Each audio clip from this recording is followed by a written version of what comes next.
I want to talk to you about taking charge of your life, and I'm constantly being asked by people, how did you get to be known nationally and internationally? What is it that you did when you started out, when you had an interest in speaking? How did you go from being unknown and out of 3,000 speakers in the National Speakers Association, ultimately you became the recipient of the National Speaker CPAE Award. That's their highest award, and inducted into their Hall of Fame. And you received the Golden Gavel Award from Toastmasters International, and was selected by Toastmasters top five speakers in the world in 1992. General Norman Schwarzkopf, one of the guys, that's some good company. Paul Harvey, that's good company. Lee Iacocca, that's good company. And Robert Schuller. And you were just a nobody from Liberty City and Overtown in Miami, and you were selected too. How'd you do that? I'm going to talk to you about how to do that, and so I want you to think about any goal that you want to achieve, anything that you want to achieve. I want you to think about it right now. And part of what I want you to do, I want you to visualize the goal being accomplished. They asked Muhammad Ali, who said, "I'm the greatest." How did you get here? Howard Cosell, who since passed, he was a news, he was a sports personality, and he said, "How did you get here, Muhammad? How did you know you could dominate boxing?"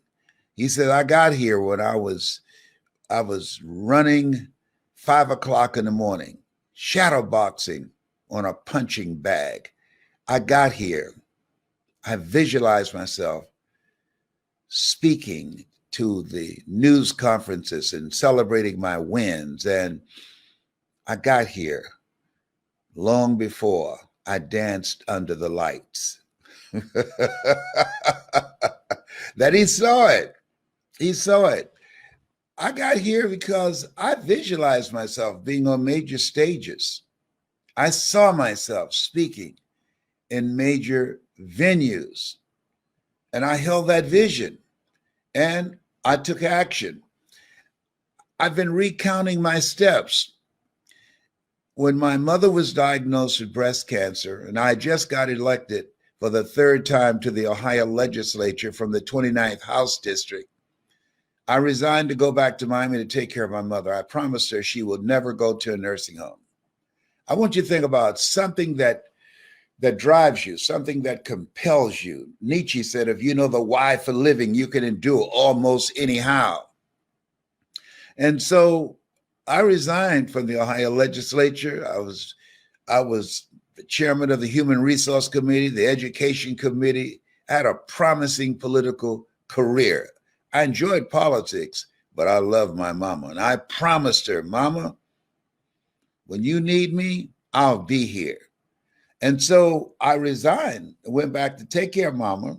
And I had to find something to do. And I had to find something that was me. Now, mind you, I don't have a college education. Okay. I never worked for a major corporation. And I wanted to speak and motivate and help people and speak for major corporations like Dr. Norman Vincent Peale and Zig Ziglar and Tom Peters and all the other people that I saw out there, Tony Robbins.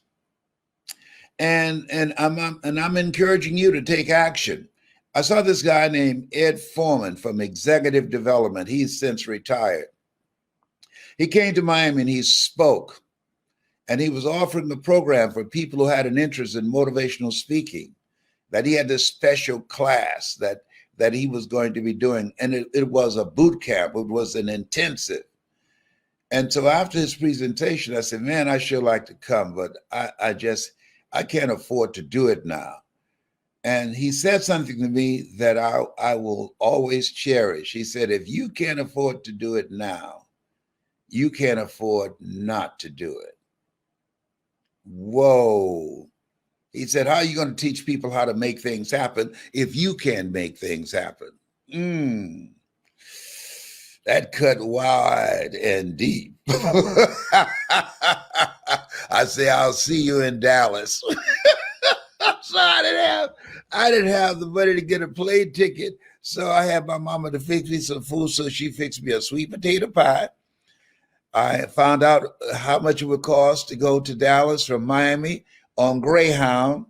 She fixed me a pot of marinated frog legs. If you never had frog legs, let me tell you something of it here. Really, they taste like chicken, all right? I was on that bus exchanging frog legs and slices of sweet potato pie for pork chop sandwiches and collard greens and candy yams. Oh, we had a party. We were singing songs. We had a party on that bus going from Miami to to Dallas, Texas. By the time we got there, they called me Frog Man. I took action. There's some of you who want to do what I do, who want to speak. And let me share something that I've learned from Corona. If there's something you want to do, take action. Do it now. Had a friend that was sick, and I kept saying, I'm going to see him. And he passed. I didn't take action. Had the opportunity to do it, but I did not take action. See, this thing called life, we don't know what's going to happen from one moment to the next. And we know that. We've had the rug snatched out from under us. If there's something in your heart that you want to do, listen to me. Do it now. Miles Monroe, let me tell you, one of the most profound statements I enjoyed hearing him say, rob the cemetery of your gifts, of your dreams, of your talents, of your art, of your book, of your leadership. Rob the cemetery. Don't take that stuff with you to the grave. God didn't choose you out of 400 million people to just come here, pay bills, die, and take that stuff with you. No. You are here for a purpose, to make the world a better place, to do the greater work. So you got to get an attitude, because in order to live your dreams, you've got to be focused, clear what you want, and you got to take action. I was clear. This is what I'm going to do to take care of my mother. This is how I'm going to generate the money to do this. I knew working a job wouldn't do it, wouldn't get it. 95% of people who filed bankruptcy last year did so because of medical expenses. So I wanted to do something that was me, and I'm encouraging you to do the same thing. Do something that's you, something that you enjoy, something that excites you when you think about it. When I get up in the morning, I say, all things work together for good for those who love God and for those who are called according to his purpose. And Lord, whatever I face today, together you and I can handle it. And then I start smiling. I say, I'm going to motivate some people today up in here. I'm going to be calling out the hungry ones. I'm coming for you. If you're hungry, I'm coming for you. Oh my goodness. Why? I enjoy being around hungry people. They are so creative.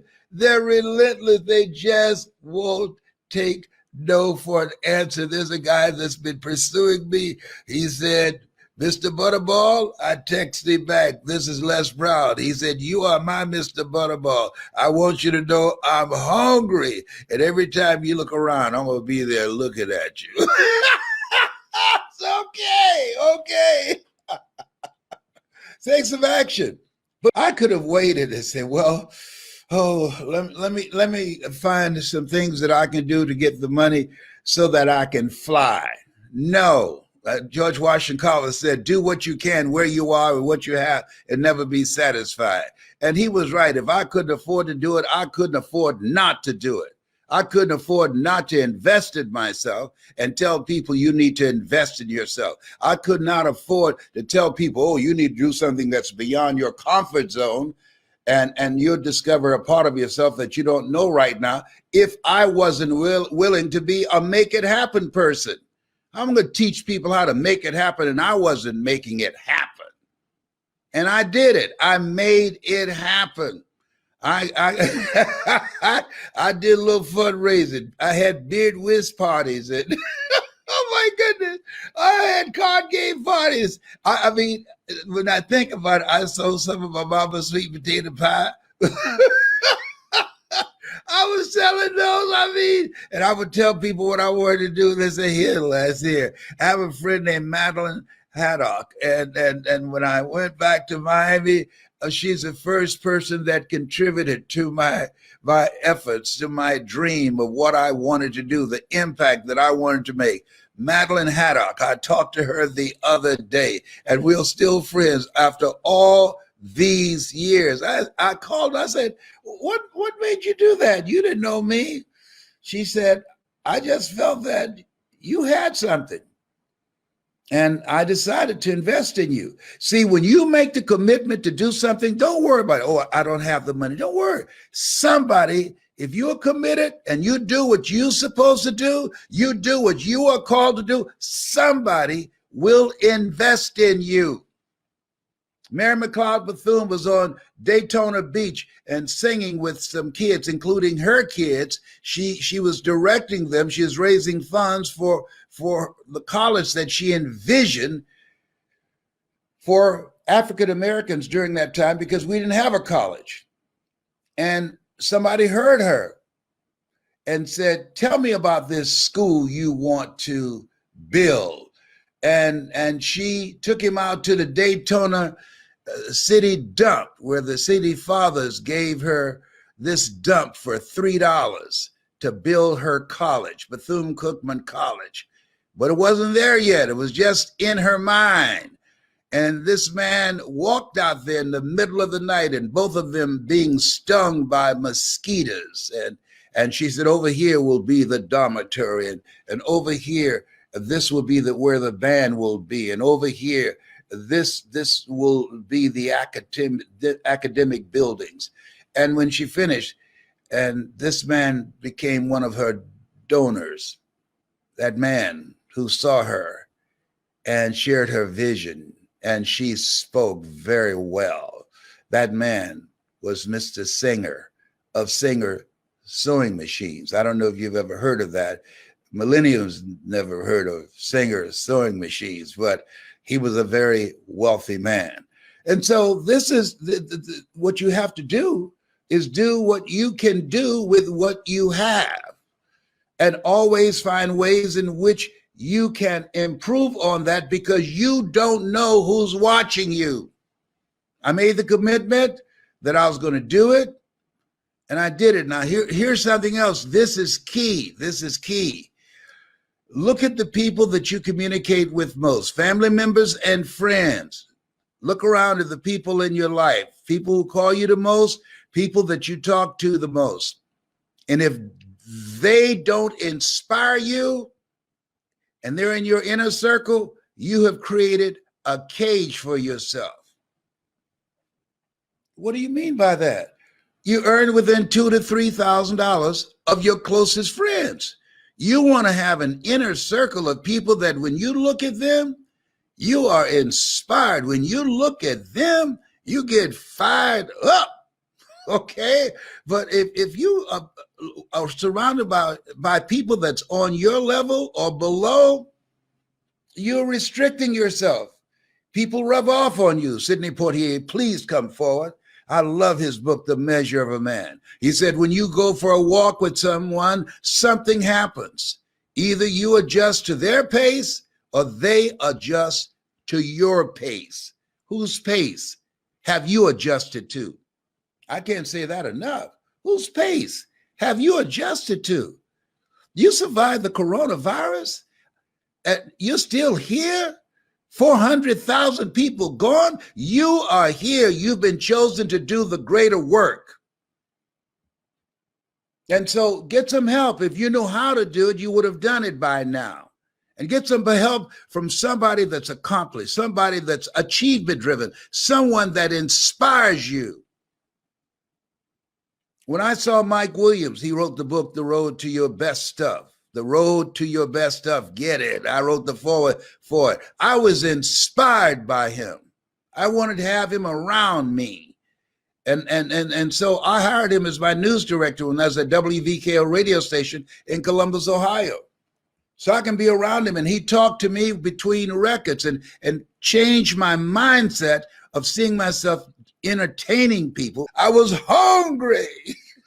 I was bad, baby. They called me Les Brown, the man about town. Hello. He said, Brownie, between records, you can do more than that. Brownie, that microphone you got, it can be used to just entertain people. There's nothing wrong with that. But you can educate people too. I said, I can? Yeah. About things that's going on in the community. In fact, you have a responsibility to do that, man. People listen to you. Whoa. That relationship inspired me to go from just being a disc jockey to being a commentator, to becoming a community activist, to running for the Ohio legislature. See, you want relationships that inspire you. You become a part of our community, you will become inspired. You won't settle for being an average person. If anybody didn't tell you, average is over. Did you get the memo? Hello, average is over.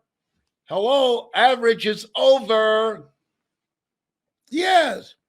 People who don't know that average is over, they have skinny children. No. You have greatness in you, and you want to be in an environment that inspire that greatness, that brings it out, that challenges you, that introduce you to a part of yourself that you don't know right now. You can't see the picture when you're in the frame. You're not listening to me by accident. This is a God moment. Everything I'm saying, you already know it. It's already in you. It's common sense, but not common practice. And what Corona has done is serve notice. Hey, you're going to leave here one day. Nobody's figured out how to get out of life alive. Live life while you can, manifesting your greatness in all the dimensions of your life. Yeah, that's how to go out. This is the time for self-awareness. This is the time saying, speak, Lord, thy servant heareth thee. Talk to me. There's something I'm supposed to do. If you're struggling and going through a tough time right now, say, look, you didn't bring me through this period where we are just to be stuck. I need you to deliver some angels to help liberate me. I need some insight. I need a revelation. I need you to talk to me. I'm quiet. I'm getting still. Speak to me. See, this is a time. But most people are so caught up in the distractions. You want to be productive. Keep thine eyes single. You want to be actively engaged to doing something great with your life. That's where we are. This space here, the fact that you're not a number of those people, and my heart goes out to them and their families, of that 400,000 that's out of here, you are still here to help some people. I've been dealing with fourth stage cancer for years. I'm helping people who are struggling with cancer to let them know it's not a death sentence.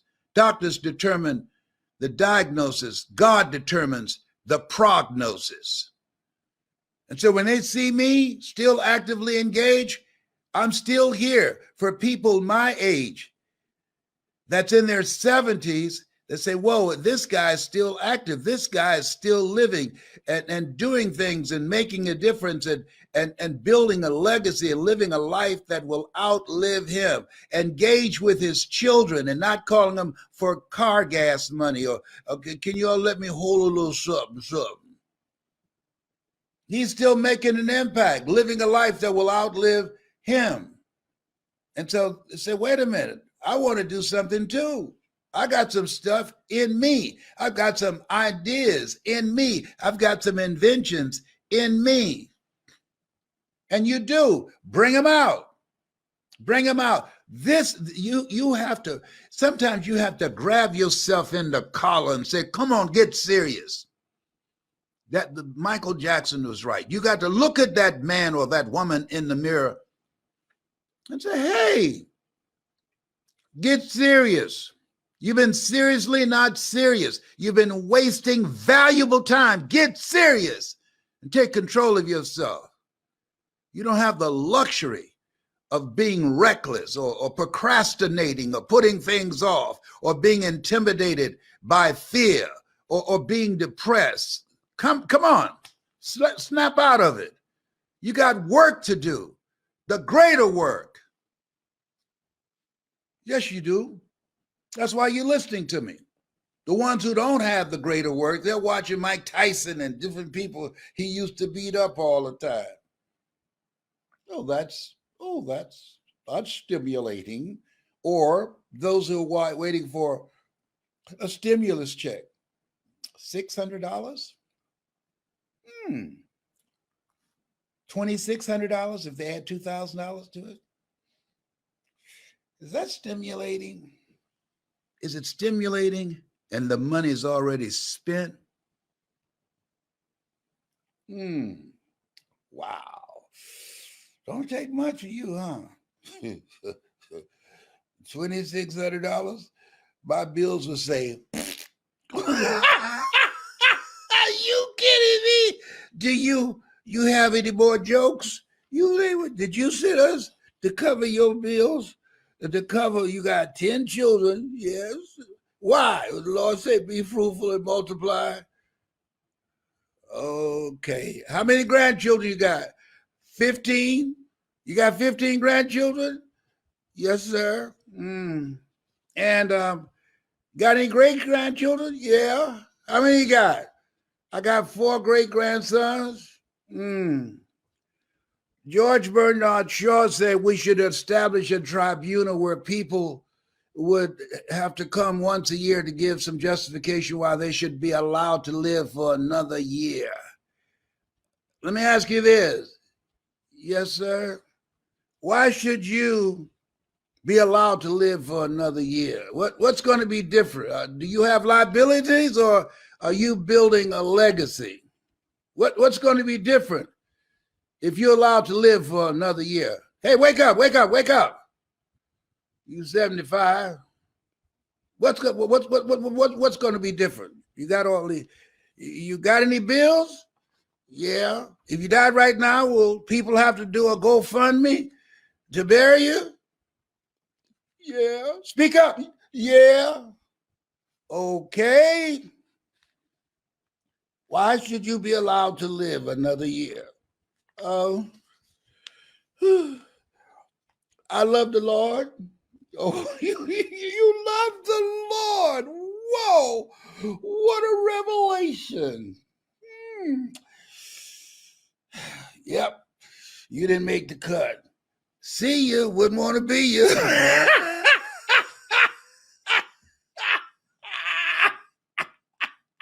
He's on today. He's on today. He's on fire.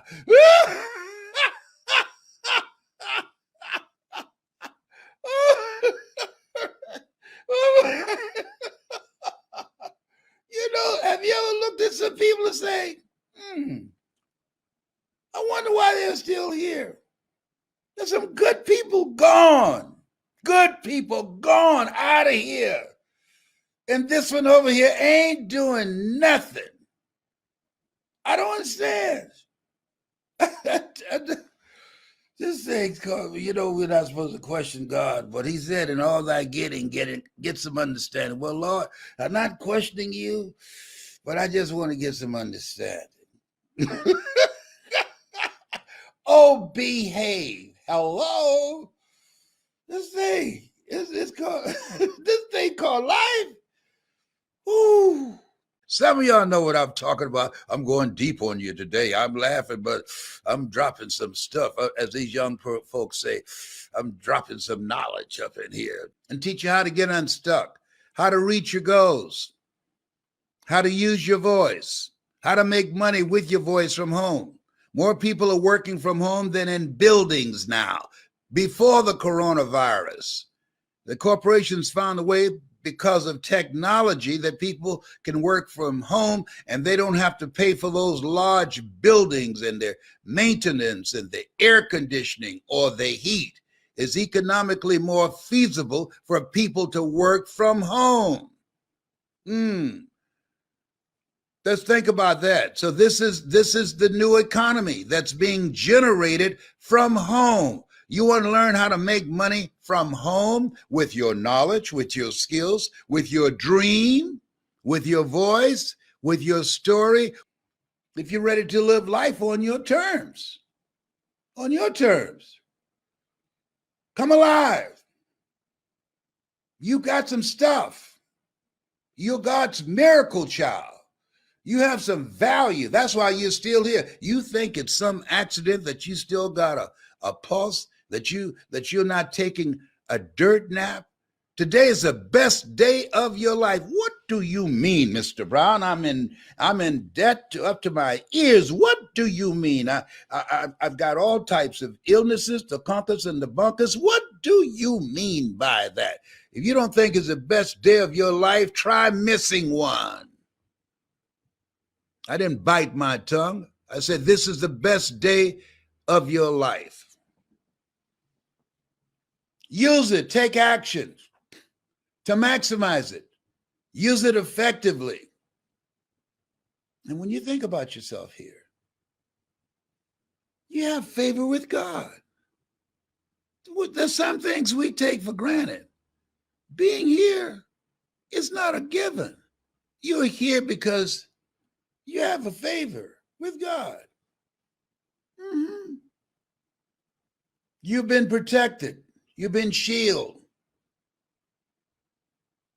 Nothing will prosper. None of your enemies, none of the adversities, none of the hard times in life, none of those things will conquer you, because greater is he that's in you than he that's in the world. You are more than a conqueror. Woo. That's some powerful word up in there. Yeah. And you're supposed to live right here, right now. But this is the time you got to learn some new stuff. Money is being generated in a new way. How do you know this? Because I make some of it every day. And I enjoy it. I feel better when I have money. Yes, I do. I don't have to take my blood pressure medication as often. Yeah, I feel so much better when I don't owe peoples.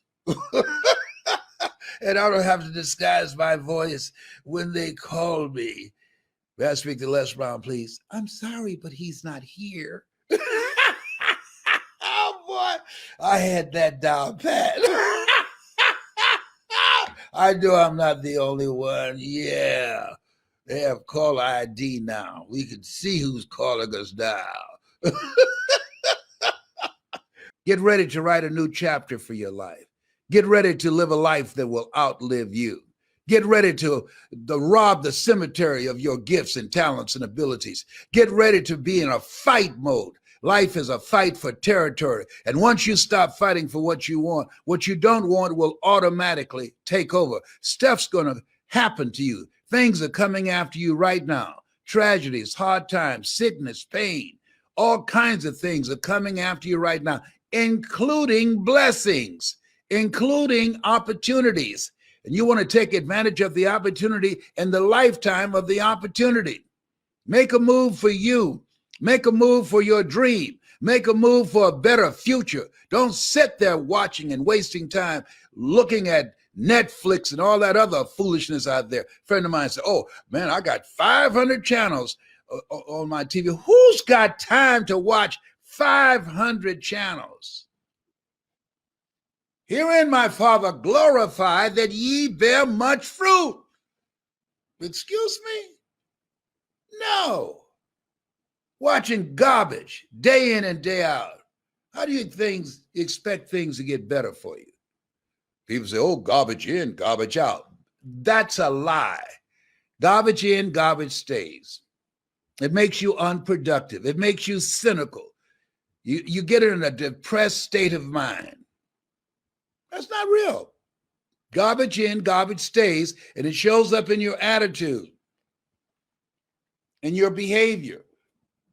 It blurs your vision of what's possible for you. It's a distraction. My son John Leslie was right. That people pay more attention to their distractions than their destiny. You have a destiny. There's something, there's a work, there's a greater work that you're supposed to do. These things ye shall do, and greater things shall you do. In fact, you are here to do the greater things. And if you don't know that, ask somebody. Watch people who are doing the greater work and get around them and learn from them. That's what time we're here. That's the purpose. Not here just to have a good time. Yeah, you can have a good time. I have a ball. I enjoy every day. When they come to see my ashes, they'll see me smiling from the ashes. Yeah, they cremate me to hear me say, ooh, stop it. You make me randy, baby.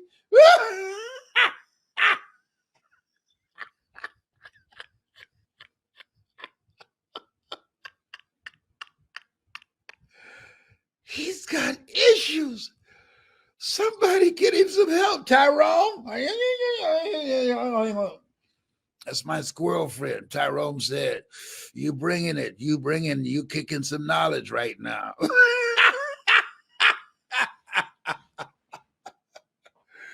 I see. Why you laugh so much? Because these walls are closing in on me. That's why.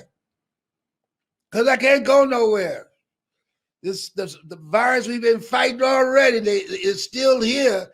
And now they say there's a mutation, another that spreads easier and kills faster. So you want to know why I'm talking to squirrels? Do you really want to know that, huh? Why don't you come visit me? I'll see you through the window, and I'll put my water hose on you through my window.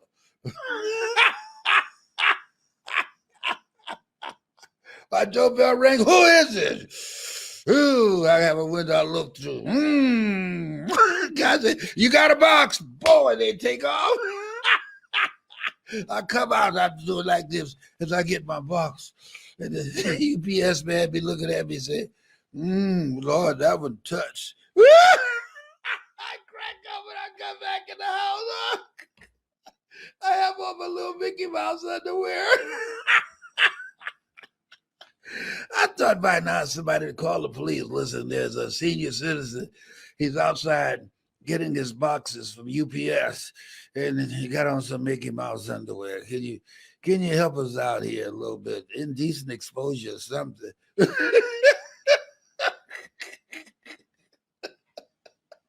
Oh, my God. You know laughter is good for you.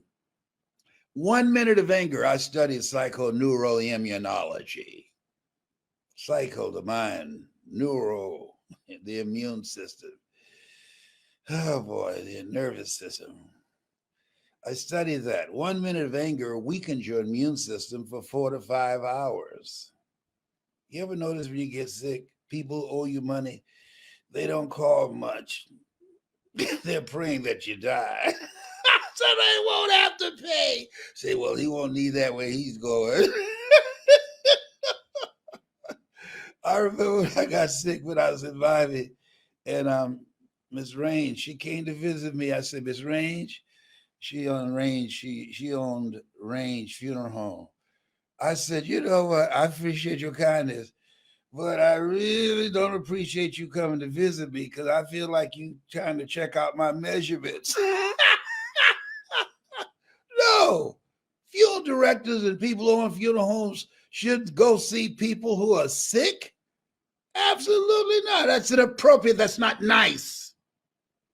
I thought she was checking me out. What what's going on with him today? Sometimes you got to laugh. Yes, to keep from crying. I said, Lord, wake me up and tell me it's a dream. They got a mutation now to spread easier, and we got to watch out for that one, and we got to watch out for this one, and we haven't got enough vaccines and enough arms, and I got both my arms up now, and I'm scared I put them back down because I'm scared if I get a vaccine shot, I might grow a new ear out of my neck. Ooh, ooh.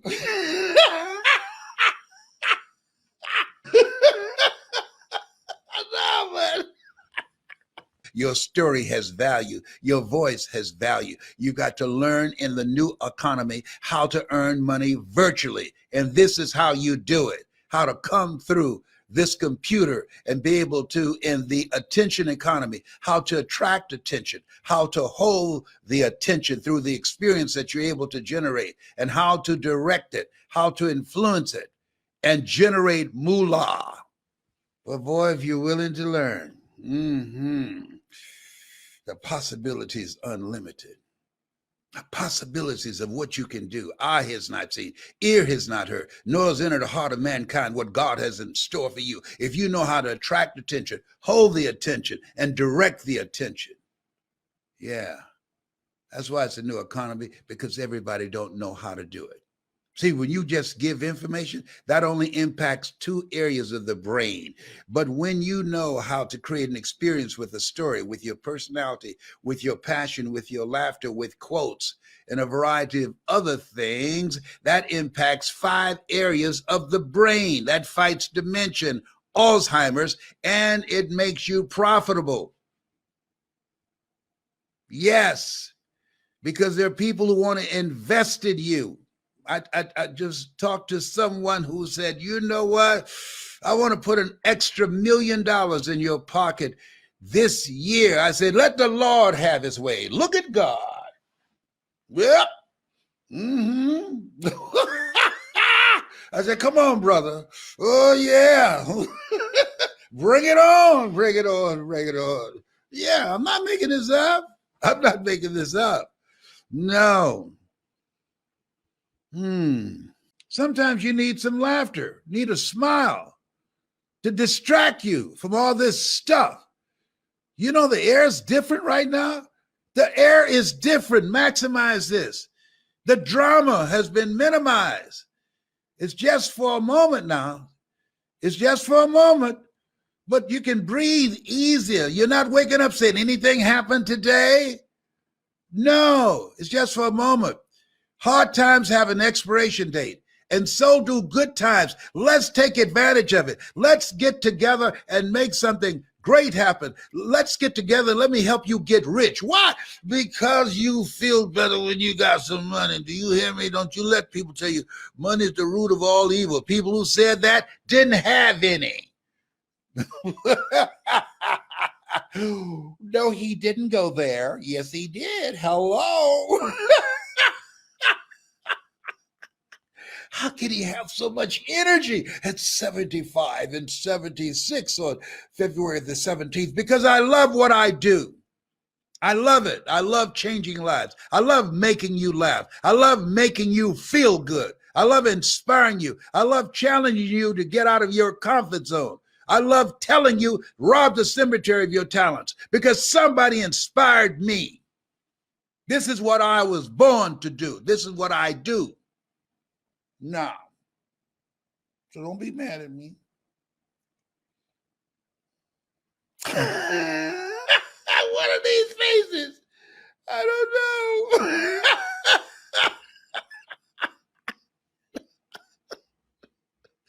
know. Okay. Ooh.